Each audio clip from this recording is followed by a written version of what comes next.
प्यारे बच्चों, आज मैं जो आपको किताब पढ़ के सुनाने जा रही हूँ उसका नाम है चश्मुद्दीन। चश्मुद्दीन। और इसके लिखने वाले का नाम, अरे यहाँ तो लिखने वाले का नाम ही नहीं है। आगे देखते हैं, हो सकता है कि आगे हो, है ना जी। चश्मुद्दीन और लिखने वाले का नाम यहाँ लिखा हुआ है। कहानी सारा अली जैदी, तस्वीरें शाकिर खान। इसकी तस्वीरें बनाई हैं शाकिर खान। एक जैसे कि ये तस्वीर, इस तस्वीर से पता चल रहा है कि इसमें किताब के बारे में कि क्या होगा इस किताब में। कौन बताएगा?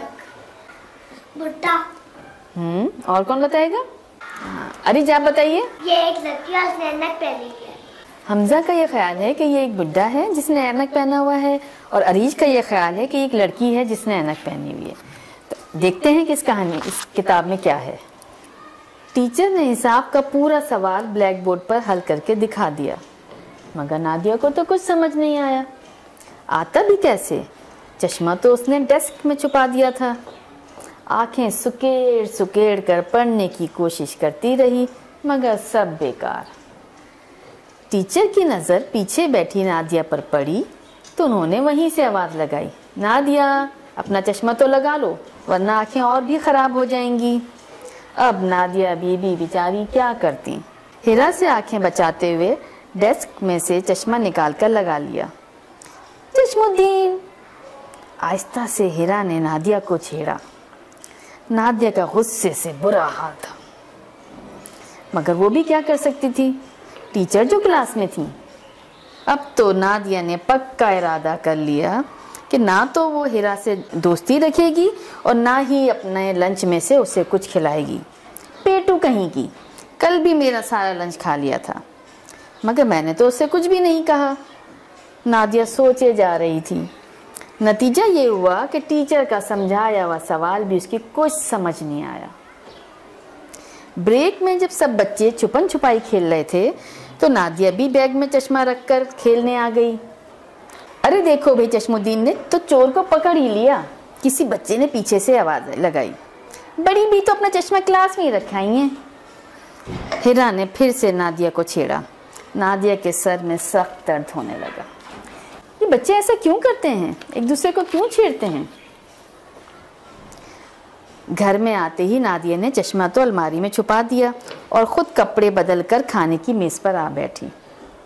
अम्मी के पास किसी को बैठे देखा, दूर से तो ना पहचान सकी, बस ऐसे ही रूखा फीका सलाम कर लिया। अरे नादिया, ये फरीदा खाला इतने दिन बाद आई हैं और तुमने ऐसे ही सलाम कर लिया, न प्यार न बातचीत। अम्मी ने कहा। नादिया शर्मिंदा हो गई। असल में अम्मी, हाँ ना वो मैं यूं। नादिया की समझ नहीं आया कि वो क्या कहे। अम्मी को भी हंसी आ गई। भाई तुम्हारा चश्मा कहाँ है? फिर तो कहीं नहीं भूल गई? नादिया को तो जैसे मौका मिल गया, उसने अम्मी को स्कूल के सारे किस्से सुना दिए। बस अब मैं कभी चश्मा नहीं लगाऊंगी। पेटू हिरा मुझे चश्मुद्दीन कहती है, कोई मुझे बड़ी भी कहता है, बस अब कोई मुझे चश्मा लगाने को ना कहे। अरे अब नादिया चश्मा नहीं लगाएगी तो क्या होगा? बच्चों, नादिया तो नाराज़ हो गई है, उसको तो गुस्सा आ गया है। वो चश्मा लगाने को तैयार नहीं है। कैसे उसको मनाएं? वो कैसे चश्मा लगाएगी? हमजा आप बताइए। टीचर उसकी मामा या दादी उससे प्यार करेंगी तो वो खुद ही ऐनक पहन लेगी। हमजा का ख्याल है कि उसकी मामा या दादी प्यार करेगी तो वो ऐनक पहन लेगी। और कोई? आपका क्या ख्याल है मलाइका? उसको कोई टॉफी देगा तो वो खुश हो जाएगी। मलाइका का ख्याल है कि उसको टॉफी दी जाए तो वो खुश हो जाएगी। उससे मामू प्यार करेंगे, वो खुद ही ऐनक पहन लेगी। शहरियार का ख्याल है कि मामू प्यार करेंगे तो वो ऐनक पहन लेगी। अरीज आप बताइए। टीचर कुछ कहेंगी तो वो ऐनक पहन लेगी। अरीज का ख्याल है कि टीचर उसे समझाएंगी तो वो ऐनक पहन लेगी। चलें आगे पढ़ें, देखते हैं क्या हुआ। शाम को अब्बू घर आए। उनके साथ बैठकर नादिया ने टीवी भी नहीं देखा। स्कूल से जो सर का दर्द लेकर आई थी वो अभी तक ठीक नहीं हुआ था। अब्बू बहुत देर तक बैठे नादिया को समझाते रहे कि किसी के चिढ़ाने से कुछ नहीं होता, चश्मा न लगाकर तुम अपना ही नुकसान करोगी। नादिया को किसी तरह ये बात समझ नहीं आई। दूसरे दिन इतवार था।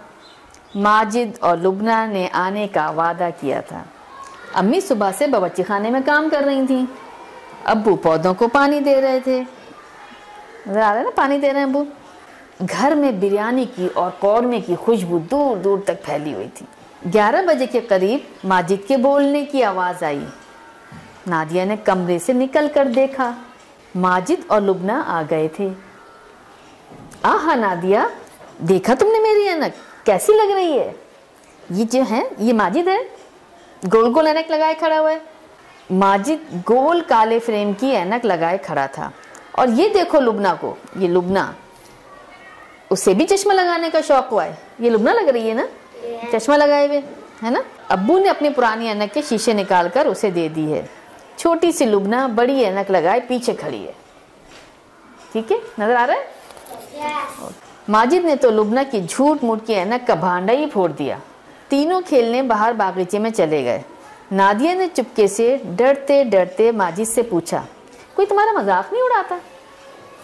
भाई उड़ाता है तो उड़ाने दो, मुझे तो बहुत मज़ा आ रहा है, माजिद ने खुद एतमादी से जवाब दिया। माजिद और लुबना को इतराता देखकर नादिया झट से गई और अलमारी से अपना चश्मा ले आई। नादिया ने क्या लगा लिया? चश्मा। खत्म शुद, कहानी खत्म। तो आप में से तो कुछ लोगों का ख्याल था, शहरियार का ख्याल था कि मामू प्यार करेंगे तो नादिया मान जाएगी। एरिज कह रही थी कि टीचर समझाएंगी तो नादिया मान जाएगी। किसी का ख्याल था कि इसको टॉफ़ी देंगे तो मान जाएगी। फिर कैसे मानी नादिया? उमैर आप बताइए। माजिद उसके घर आए थे तो माजिद ने को समझाया नादिया को, तो नादिया भी आई। अच्छा, और किसका क्या ख्याल है? लाइबा आप बताइए। माजिद उसके घर आया था। माजिद ने नादिया को कहा, नादिया देखो मेरी ऐनक कैसे लग रही है। माजिद की बहनें भी लगाई थी और नादिया ने अलमारी से ऐनक निकाल के और उसने लगा ली है। वाह भाई वाह। सुना आपने लाइबा ने कितना अच्छा जवाब दिया? सब ताली बजाएं लाइबा के लिए। आपके घर में कोई चश्मा लगाता है? कौन कौन लगाता है? मेरे दादा। ओके, अच्छा हाँ, ओके। आपके घर में दादा को नानी को कोई छेड़ता है जब वो चश्मा लगाते हैं? तो छेड़ना चाहिए हमें किसी को? बुरी बात है ना? और आपको कभी किसी ने छेड़ा है या आपने? हमजा आप बताएंगे, आपको कौन छेड़ता है? क्या मेरा भाई, जब मैं बाल कटा के आता हूँ तो मेरा भाई मुझे गंजा कहता है। गंजा कहता है? किसी को गंजा कहना चाहिए? फिर आप क्या करते हैं हमजा? जब मैं मामा को बताता हूँ तो मामा उसको समझाती है तो मैं कहता हूँ कि तुम्हारे भी बाल कटते हैं ना। बाल तो सबके कटते हैं, तो कोई छेड़ना तो नहीं चाहिए ना बाल कटने पे। और किसी को कोई छेड़ता है? वर्दा बताएंगी। वर्दा क्या होता है आपके साथ? टीचर, जब मैं साइकिल चलाती हूँ मेरा भाई मुझे गिरा दे, मैं खुद गिर जाती हूँ। वो कहता है कि तुम्हें साइकिल नहीं चलानी आती है। फिर आप क्या करती हैं? टीचर, मैं कहती हूँ जब मुझे साइकिल चलाना आएगी मैं तुम्हें फिर हरा दूंगी। आपने सुना वर्दा ने क्या कहा? कितना अच्छा जवाब दिया। कौन बताएगा वर्दा का जवाब? मुबीन आप बताएंगे। जब कहती है जब मुझे सही अच्छी साइकिल चलाने आएगी फिर मैं तुम्हें हरा दूंगी। जब सीख रहे होते हैं तो कभी कभी गिर भी जाते हैं ना, तो चिढ़ाना तो नहीं चाहिए, छेड़ना तो नहीं चाहिए। जब कोई किसी को चिढ़ाता है तो नाराज नहीं होते, अपना नुकसान नहीं करते, बल्कि उसका हल ढूंढते हैं। तो ये किताब हम किसी और दिन दोबारा पढ़ेंगे। कौन कौन सुनना चाहेगा?